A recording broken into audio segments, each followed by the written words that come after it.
ketika Nabi mau meninggal dunia, bumi udah tahu bahwasanya sebentar lagi Rasulullah meninggal. Semua makhluk tahu bahwasanya Rasulullah itu meninggal. Maka bumi ini berkata kepada Allah, "Ya Rabb, kanatil anbiya tamshi ala dhahri, faman yamshi ba'dahum ala dhahri." Wahai Allah, ya kalau seandainya Nabi meninggal, dulu para nabi sudah ada di atas bumi, berjalan di atas kami. Kemudian nanti siapa yang menggantikan mereka? Siapa yang akan jalan setelah mereka di atas kami? Jadi bumi itu kalau diinjak sama orang-orang soleh, diinjak sama para nabi, mereka itu senang, mereka itu gembira, bangga. Sama kayak kita, kalau rumah kita didatangin ulama besar, senang gak kira-kira?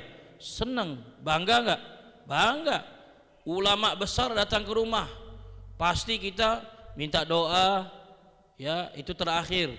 Yang pertama minta foto, biasanya pasti minta foto biar bukti bahwasanya dia pernah ke rumah. Ya, pasti kita bangga, senang. Ternyata bumi pun demikian. Bumi yang diinjak oleh ulama, oleh orang soleh, itu dia senang dan bangga. Ya, makanya ada riwayat dari hadis Nabi, ketika bumi itu diinjak oleh orang-orang soleh, maka bumi itu menyatakan, jangan engkau percepat langkahmu. Jadi dia itu pengen diinjak terus oleh kaki orang-orang soleh. Nah, ada riwayat bumi dan langit ini pernah berdebat bumi dan langit. Maka bumi mengatakan, wahai langit, saya lebih mulia daripada engkau, karena saya ini adalah tempat hidupnya para nabi dan para rasul dan orang-orang soleh. Maka langit menyatakan, saya lebih mulia karena saya tempat hidupnya para malaikat, ya, tempat hidupnya hamba-hamba mulia, ibadun kiramun la ya'sunallaha ma amarahum wa yaf'aluna ma yu'marun. Bumi bilang, enggak, kami yang lebih mulia, para nabi, para rasul di sini. Kata langit, oh enggak, kami yang mulia. Kenapa? Kalau kamu hanya jasadnya ada di bumi, tapi kalau kami arwahnya ada di langit. Akhirnya berdebat, menghasilkan kesimpulan bahwasanya bumilah yang paling mulia daripada langit. Kenapa? Karena di dalam bumi ada segumpal tanah yang di dalamnya yaitu ada jasad mulia Nabi kita Muhammad sallallahu alaihi wasallam. Maka tanah yang ada di kuburan Nabi sallallahu alaihi wasallam itu lebih mulia daripada langit Allah, bahkan lebih mulia daripada surganya Allah. Ya, ardun dhammat jismuhu syarif, tanah yang menghimpit jasadnya Rasulullah sallallahu alaihi wasallam yang ada di kota Madinah itu tanah lebih mulia daripada langit, bahkan lebih mulia daripada surga. Jadi suatu kebanggaan bagi bumi kalau dihuni oleh orang-orang yang soleh. Maka kalau Nabi Muhammad meninggal, habis udah Nabi, habis udah Rasul. Dia ngadu sama Allah, ya Allah, setelah ini nanti siapa yang akan hidup di atas kami, yang membuat kami bangga dan senang, yang membuat kami ini tenang dan tentram? Maka disabdakan oleh Nabi SAW, penggantinya itu adalah para ulama. Faqala sallallahu alaihi wasallam, ulama'u ummati ka'anbiya'i bani Israel. Sesungguhnya ulama umatku ini adalah seperti nabi-nabi Bani Israel. Jadi ulamanya Nabi Muhammad itu sepertinya nabi zaman dulu Bani Israel. Satu maksudnya adalah likathratihim, karena banyak sekali ulama. Ya, nabi Bani Israel itu banyak. Nabi yang paling banyak adalah Bani Israel.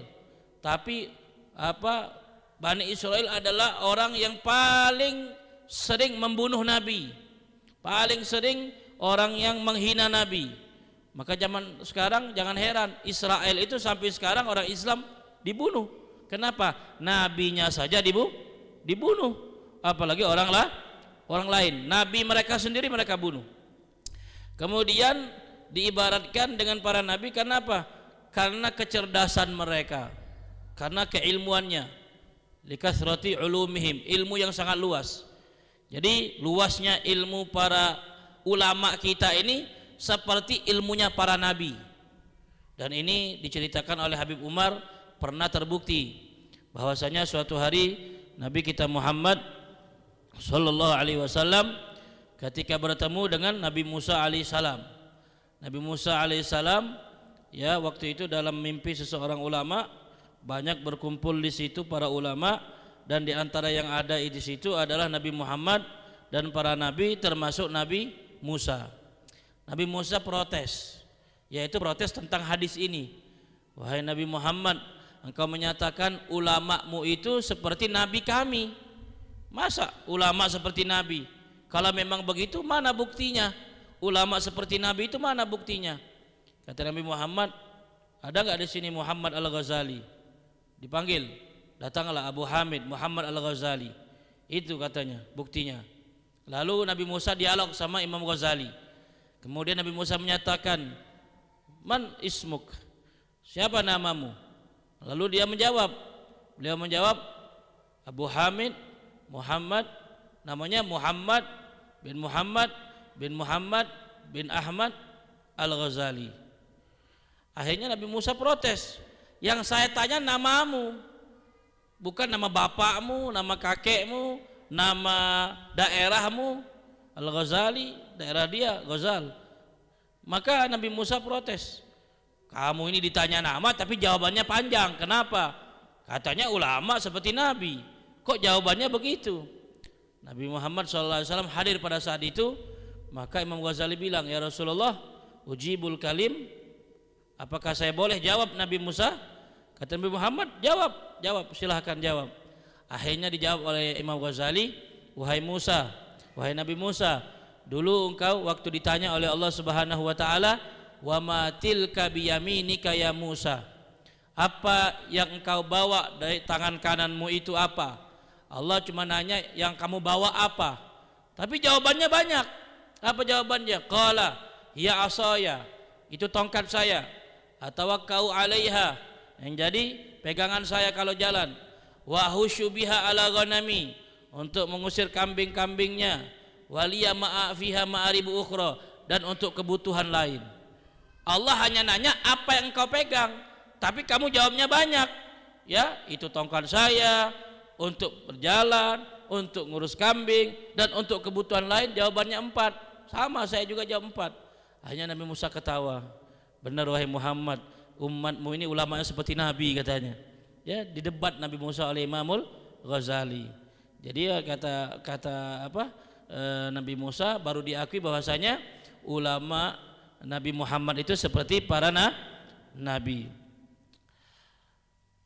Dari apa? Dari luas ilmunya. Saking luas ilmunya itu ibaratnya para nabi. Kemudian qalu innallaha zayyana samaa'a bi thalathati asya. Allah menghiasi langit dengan 3 hal. Bisyamsi wal qamari wan nujum. Adanya matahari, bulan dan bintang, maka langit menjadi indah. Wa zayyanal arda bi thalathati asya. Dan Allah hiasi bumi dengan 3 juga. Bumi dihiasi dengan 3. Bil ulama, para ulama, wal matar, hujan, wal imamil adil, dan imam yang adil. Jadi bumi ini menjadi indah dengan adanya para ulama, dan juga adanya hujan. Ya, hujan itu membuat bumi itu menjadi indah. Hujan tidak pernah membuat banjir. Hujan enggak pernah buat longsor. Ya, hujan itu adalah rahmat dari Allah dan barakah. Maka Allah sendiri menyatakan wa nazzalna minas samaa'i ma'an mubarakah. Sesungguhnya Allah menyatakan kami turunkan langit air yang berkah. Air yang berkah, langit itu air yang paling berkah. Maka Nabi kalau turun hujan, Nabi akan keluarkan tangannya, diulurkan, dibasahi oleh Nabi. Nabi ngambil keberkahan. Innahu hadithu ahadin birabbih, kata Nabi, ini langsung dari Allah airnya, dibasahin, ngambil berkah hujan. Kalau kita kan sekarang kena hujan, anaknya bilang jangan kena hujan nanti sakit, jangan kena hujan nanti demam. Bukan hujannya yang bikin sakit sebetulnya, tapi tubuhnya yang lemah. Ya, hujan nggak pernah bikin sakit. Ya, orang mandi hujan itu sehat. Kenapa? Airnya berkah. Wa nazzalna minas samaa'i ma'an mubarakah. Kata Allah yang bilang, Hujan nggak pernah bikin banjir. Yang bikin banjir itu adalah manusianya, nggak bisa mengelola sampah dan lain sebagainya. Hujan nggak pernah bikin longsor. Yang bikin longsor itu karena orangnya yang tidak bisa mengatur wilayah dan lain sebagainya. Maka hujan itu adalah barokah. Sayyidina Umar pernah mengatakan kepada sahabatnya, saya melihat kalian ini lari daripada rahmatnya Allah. Apa maksudnya wahai Umar? Maksudnya adalah ketika hujan malah kalian lari. Padahal zaman Nabi Muhammad kalau hujan itu malah keluar. Untuk apa? Mengambil berkah. Mengambil berkah. Jadi hujan itu adalah berkah. Tidak ada hujan itu buat sakit dan lain sebagainya. Bahkan berkah ya semuanya. Berkah bagi sawah, tanaman, berkah bagi orang Cigondewa. Orang-orang kalau hujan selimut laris biasanya. Yang jual selimut jadilah laris. Yang jual bahan untuk jaket jas hujan laris. Sampai-sampai saya itu ada tempat saya suka ceramah setahun 2 kali, dia bilang, "Beb, doain Beb supaya musim hujan." Wah, kenapa musim hujan? Kalau musim hujan Beb, habis terus Beb bahan kami di toko. Habis gak pernah ada, gak pernah nyisa. Mudah-mudahan Beb hujannya 12 tahun katanya. Tiap hari hujan terus. Kenapa? Karena belanjanya orang rajin kalau hujan. Ya dia jualan kain untuk jas hujan. Jadi kalau musim panas kainnya nggak laku itu. Melamun aja dia, lamun aja. Baca wirid lamun, ya kupat ya tahu, ya kupat ya tahu, kupat tahu jadi kan. Tapi kalau musim hujan, wah sumringah, senang. Kenapa? Jadi dagangannya lah laris. Berarti hujan berkah enggak? Berkah. Bagi tukang es enggak berkah, bagi dia tukang es. Sepi orang jual es. Nah, jadi yang membuat bumi ini indah, bumi ini menjadi cantik, terhiasi adanya 3, yaitu para ulama, hujan, dan imam pemimpin yang adil. Lalu disebutkan berikutnya adalah khamsatun mautuhum naqsun. Ada 5 golongan orang ini kalau dia meninggal dunia maka akan menjadi celah buat kehidupan di dalam dunia ini, menjadi musibah besar. Ya, 5 orang ini kalau meninggal dunia ini yang perlu kita tangisi. Selain 5 ini nggak usah. Ya, selain 5 ini nggak usah. 5 ini kalau meninggal dunia maka bumi akan bersedih.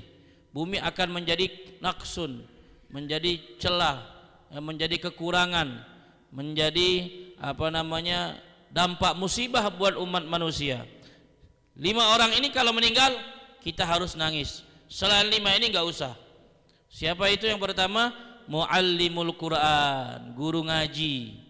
Guru ngaji itu kalau meninggal wah susah. Kenapa? Dialah termasuk orang yang paling berjasa buat santri, buat ulama. Kenapa? Sepinter-pinternya orang pasti belajar dari alif ba ta, pasti belajar daripada Al-Quran. Nah, kalau guru ngaji meninggal menjadi celah buat muka bumi ini menjadi suatu kekurangan. Yang kedua, al-farisus syuja'. Ya, makanya Nabi ketika para penghafal Quran meninggal, Nabi sedih. Nabi sampai-sampai ketika itu pernah mengirim sahabat yang katanya mau mengajarkan Al-Quran, tahu-taunya dijebak, dikhianati, lalu dibunuh. Namanya Bi'ir Ma'unah. Itu dibunuh 30 sahabat penghafal Al-Quran, 70 sahabat penghafal Quran. Nabi nangis, Nabi sedih, sampai Nabi melaknat mereka. Ahlu Zakwan, kata Nabi SAW, Allah melaknat mereka. Dan Nabi kunut nazilah selama sebulan untuk nyumpahin mereka, melaknat mereka di dalam sholat. Marah sekali Nabi ketika mereka membunuh para penghafal Al-Quran. Kenapa? Karena kalau penghafal Quran mati semua, lalu orang yang ngajarin Quran gak ada, maka Quran ini ya tidak lagi ada orang yang bisa mengajarkannya, menjadi kekurangan bagi pemuka bumi ini. Yang kedua adalah muallimul Quran, 1. Yang kedua, al-farisus syuja', pejuang, tentara, pahlawan, yaitu orang yang ahli perang, yang pemberani. Ini orang-orang yang berani seperti ini kalau meninggal dunia maka menjadi suatu kekurangan buat umat manusia. Ya, seperti Sayyidina Khalid Ibnul Walid radhiyallahu an, beliau adalah seorang faris, pengembala kuda, asy-syuja', yang berani, yang mana beliau berjihad melawan tentara musuh-musuh Islam. Beliau menyatakan, saya hampir menghadiri alfu ma'rakah, 1000 peperangan, baik sebelum Islam dan setelah Islam. Kata beliau, belum ada satupun yang bisa membunuh saya, padahal saya berharap saya mati di medan perang. Beliau ini dijuluki oleh Nabi SAW Saifullah, pedangnya Allah Subhanahu wa taala.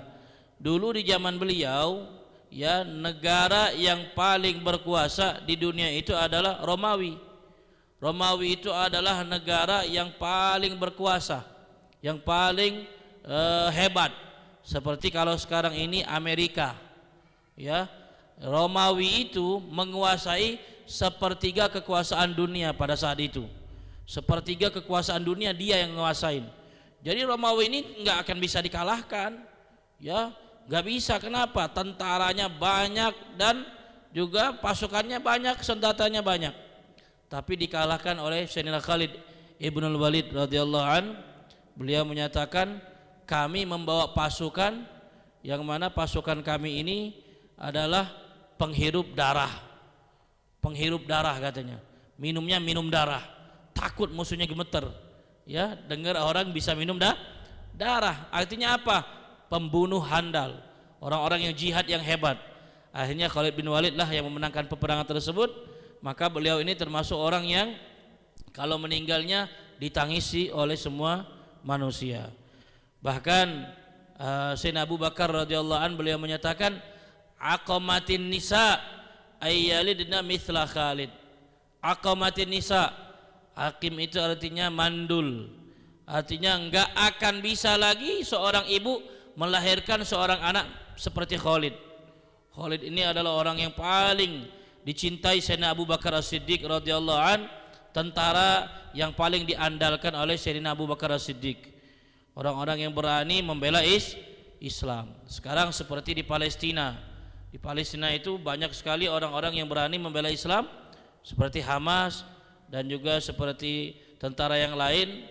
Ini paku-pakunya bumi. Kalau mereka meninggal dunia, maka bumi ini akan menjadi sirna. Dan juga seperti orang-orang yang jurnalis di sana yang merekam itu lalu disebar di TV, di sosmed, itu pahlawan. Ya, mereka adalah pahlawan sesungguhnya. Ada di situ namanya Wa'il Ad-Dahduh. Wa'il Ad-Dahduh ini adalah jurnalis senior. Jurnalis senior, beliau itu pernah kena tembakan di tangannya. Tangannya itu sudah kena tembakan dan dia dioperasi. Semua anggota keluarganya meninggal dunia. Terakhir yang meninggal itu anaknya. Anaknya namanya Hamzah. Meninggal dunia, jurnalis juga. Meninggal dunianya lagi di mobil, dibom dari atas. Pas di mobil, memang diincar, mati dia. Ketika Wa'il Ad-Dahduni lihat jenazah anaknya, dia bilang, ya waladi, lasta bid'atun minni, walakinnaka kulli wa ruhi. Kata beliau, wahai anakku, engkau ini bukanlah sebagian daripada aku. Kan anak itu kan sebagian daripada bapak.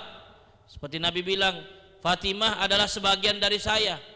Kata beliau, engkau ini bukan sebagian saya, engkau ini adalah saya seutuhnya. Engkau itu adalah jiwa saya, ruh saya. Tapi engkau telah dicintai Allah, dipilih oleh Allah, meninggal duluan. Beliau enggak gentar, tetap beliau berjuang.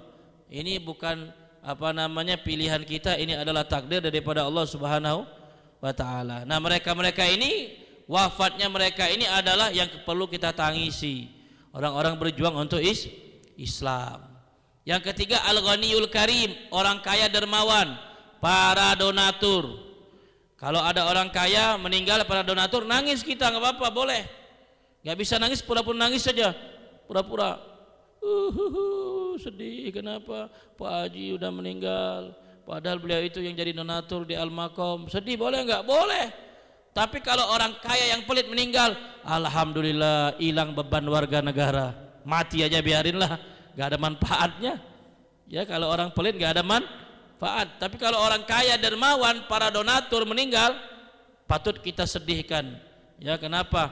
Dia berjasa untuk Islam. Lalu yang keempat, al-alimul amil, para ulama yang mengamalkan ilmunya. Ya, sering kita dengar suatu ucapan, man lam yahzan bi mautil alim fahuwa munafik. Orang yang enggak sedih meninggalnya ulama, dia adalah orang-orang munafik. Kemudian yang kelima, al-imamul adil, pemimpin yang adil. Pemimpin yang adil juga berpengaruh buat orang banyak. Ketika dia meninggal dunia, menjadi kesedihan buat umat manusia. Bahkan ketika meninggal dunia pemimpin yang adil itu, semua bumi dan langit sedih. Waktu Sayyidina Umar bin Khattab radhiyallahu an meninggal dunia, itu langit gelap sekali. Belum pernah langit segelap itu sebelumnya. Langit itu gelap sekali, suasana mencekam, sampai ada orang bilang, apa, aqamatis sa'ah, apakah ini hari ini kiamat, katanya. Seram sekali suasananya. Ternyata apa? Bukan ini kiamat, tapi ini meninggal khalifah yang adil, Sayyidina Umar bin Khattab radhiyallahu an. Meninggalnya mereka ditangisi semua makhluknya Allah. Bahkan ketika meninggalnya juga Amirul Mukminin, yaitu Umar bin Abdul Aziz radhiyallahu an, beliau meninggal juga ditangisi langit dan bumi. Ditangisi langit dan bumi. Bahkan ada burung datang dari langit. Ini antik ketika beliau meninggal dunia. Ini khalifah imam yang adil. Burung datang dari langit lalu bawa surat. Suratnya dimasukkan ke kain kafannya Umar Abdul Aziz. Dimasukkan ke kain kafan. Burung dari langit ini bawa surat, bawa tulisan. Lalu diambil suratnya, dibaca, ternyata bacaannya apa? Ya ayyatuhan nafsul mutmainnah, irji'i ila rabbiki radiyatan mardiyah, fadkhuli fi ibadi wadkhuli jannati. Jadi ada 5 yang kalau meninggal dunia menjadi kekurangan, menjadi celah, menjadi cacat buat muka bumi dan patut kita tangisi. Satu adalah guru ngaji. Apa yang pertama? Guru ngaji. Yang kedua adalah tentara Islam, pahlawan Islam. Yang ketiga orang kaya dermawan, donatur untuk Islam. Yang ketiga ulama yang mengamalkan ilmunya. Yang kelima para pemimpin yang adil. Coba ulangin. Yang pertama apa? Yang di belakang. Guru ngaji. Yang kedua, ada orang di belakang. Oh, perempuan nih. Yang ketiga, yang keempat, yang kelima. Wah, ternyata hafal langsung. Coba adik-adik yang di belakang. Satu apa? Ayo jawab. Saya puji. Nah, saya puji. Satu, guru ngaji. Yang kedua, iya. Yang ketiga, orang kaya dermawan, donatur Islam. Yang keempat, ulama. Yang kelima, pemimpin yang adil. Selain ini kalau mati nggak usah kita nangis. Biarin yang mati mah nggak usah tangisin. Jokowi mati nggak apa-apa nanti. Atau siapa mau mati aja lah, biarin, gak usah kita tangisi. Kemudian an Mu'adz radhiyallahu an qal innal ulama la yuhtaj fil jannah hatta fil jannah, la yuhtaj ilaihim hatta fil jannah. Dari Mu'adz bin Jabal menyatakan bahwasanya ulama itu selalu dibutuhkan bahkan sampai di dalam surga. Jadi kita ini kan butuh sama ulama. Butuh gak kita sama ulama? Anak tanya, jawab, butuh nggak sama ulama?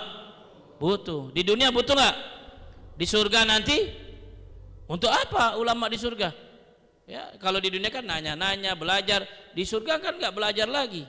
Tapi beliau menyatakan ulama tetap kita butuhkan di surga. Kenapa? Id yuqalu li ahlil jannah tamannau.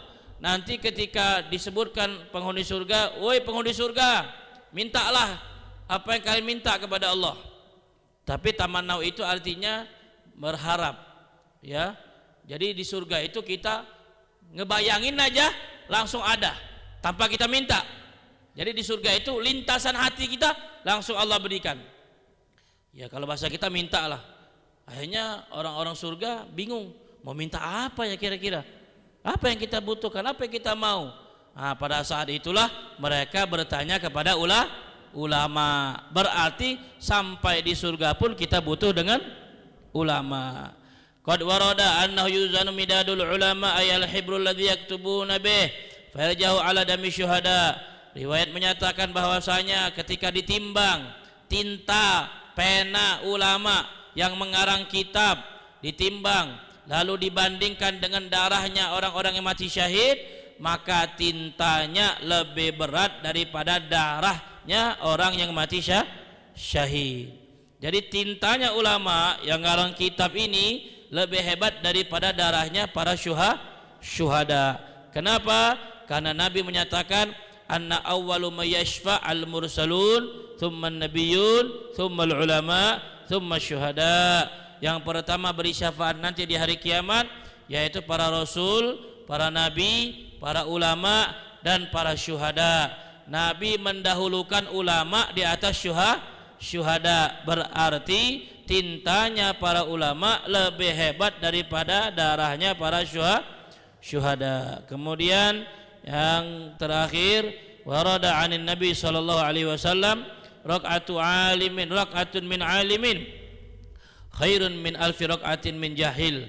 Satu rakaat dari orang alim itu lebih hebat, lebih utama daripada 1000 rakaat orang yang bodoh. Orang alim salat 1 rakaat, ada orang bodoh salat 1000 rakaat, lebih utama salatnya orang alim. Kenapa? Salatnya dengan ilmu. Ya, mereka sekali salat bisa 1000 sunnah. Ya, kita sekali salat belum tentu bisa melakukan sunnah. Kadang-kadang yang wajib pun tinggal. Qala al-Imam Syafi'i radhiyallahu an, ajibtu min usratin laisa fihim man yakunu minal ulama. Al-Imam Syafi'i beliau menyatakan, saya heran kalau satu keluarga yang tidak ada satupun jadi ulama. Kata beliau, itu sesuatu yang mengherankan, sesuatu yang memalukan. Satu keluarga enggak ada yang bisa ngaji, satu keluarga enggak ada yang ahli agama. Itu memalukan, mengherankan. Jadi minimal kita di dalam kehidupan ini, satu di antara keluarga kita harus ahli agama. Kenapa? Karena kalau ada sesuatu bisa bertanya. Satu keluarga enggak ada yang bisa jadi imam sholat. Wah, ini bahaya. Satu keluarga enggak ada yang bisa baca Al-Quran. Wah, bahaya. Kalau nanti keluarganya mati gimana? Enggak ada yang ngaji Quran. Satu keluarga enggak ada orang yang dekat dengan ulama ahli pengajian. Bahaya. Jadi kata beliau, dalam satu keluarga minimal ada satu yang jadi ulama. Kadang-kadang Pak, misalnya nih dokter, satu keluarga dokter semua, insinyur, satu keluarga insinyur semua. Itu memalukan kata beliau, itu mengherankan. Minimal satu didik agama, satu jadi ulama, ahli agama. Kenapa? Nanti buat keluarga yang lain dia bisa mengajarkan, buat keluarga yang lain dia bisa memberikan fatwanya tentang agama. Kan orang biasanya begitu Pak, kalau dia dokter, anaknya pengen semua jadi dokter. Kalau dia insinyur, anaknya pengen jadi insinyur. Kalau orang tua tukang beca, anaknya jadi tukang ojek. Ya, kalau bapak tukang ojek, anaknya tukang grab mobil, naik dikit pangkatnya. Jadi minimal kata beliau satu kita bawa ke pesantren, itu maksudnya. Satu didik agama. Misal contoh, bapak ibu punya anak 5, ya satunya mau dokter silahkan, satunya mau ahli ekonomi silahkan, satunya mau ahli hukum silahkan. Satu bawa ke pesantren. Tapi jangan kita, sekarang banyak yang mengamalkannya, yang dibawa ke pesantren yang paling bodoh biasanya. Dia punya anak 5, satu itu paling nakal, satu paling jelek nilainya, itulah yang ditaruh ke pondok. Berarti inti bukan mondokin anak, buang anak itu. Ya, harusnya yang paling pinter, yang paling cerdas, itulah yang kita bawa ke pesantren. Karena di pesantren itu pelajarannya berat, pelajarannya itu sulit. Ya, ilmunya luar biasa banyak. Nahwu, shorof, balaghah, fikih, tafsir, hadis. Ya, Kita untuk baca kitab gundul ini Pak butuh berapa banyak ilmu. Kitab ini kan gundul, nggak ada rambutnya. Tapi kita bisa bacanya gimana? Harus nahunya, sorobnya, mufrodatnya, lalu kosakata dan lain sebagainya. Baru kita baca. Kadang-kadang ada orang baca bisa tapi nggak tahu harokatnya. Lagi ceramah, ya pernah dengar lagi ceramah lantang. Innal hamdulillah. Dari awal kelihatan ini bodohnya. Kok alhamdulillah? Harusnya innal hamdalillah. Yarfa'illaha. Yarfa'illahu. Yarfa'illah, ini tadi kita baca ayatnya. Yarfa'illahu alladhina amanu minkum. Dia baca yarfa'illahu alladhina amanu minkum. Dan fatalnya lagi dia baca berikutnya, innama yakhshallahu min ibadihil ulama. Sesungguhnya Allah takut dengan ulama. Karena dibacanya hu. Jadi Allah yang takut. Yang benar adalah innama yakhshallahu ha al ulama u. Yang takut itu ulama, takutnya kepada Allah. Nah itu banyak sekali ilmu-ilmunya. Maka kata beliau minimal satu keluarga itu harus kita didik, harus kita cetak menjadi ahli agama supaya bisa mengajarkan kepada keluarganya. Mudah-mudahan kita bisa dijadikan keluarga kita orang yang ahli agama, yang menjadi ulama Allah, yang bisa memberikan kita pembimbingan agama yang menyenangkan hati baginda Nabi Muhammad sallallahu alaihi wasallam. Amin ya rabbal alamin. Wujubu talabil ilmi wallahu a'lam bissawab. Allahumma anfa'na bima 'allamtana wa 'allimna alladhi yanfa'una wa warzuqna ilma bi rahmatika ya arhamar rahimin. Sallallahu alaihi wasallam Muhammad wa ala alihi wasallam wa akhiru da'wana alhamdulillahi rabbil alamin. Wassalamualaikum warahmatullahi wabarakatuh. يا ربنا اعترفنا بأننا اقترفنا وأننا أسرفنا على لظى أشرفنا فتب علينا توبة تغسل حوبا واستر لنا العورات وآمن الروعات.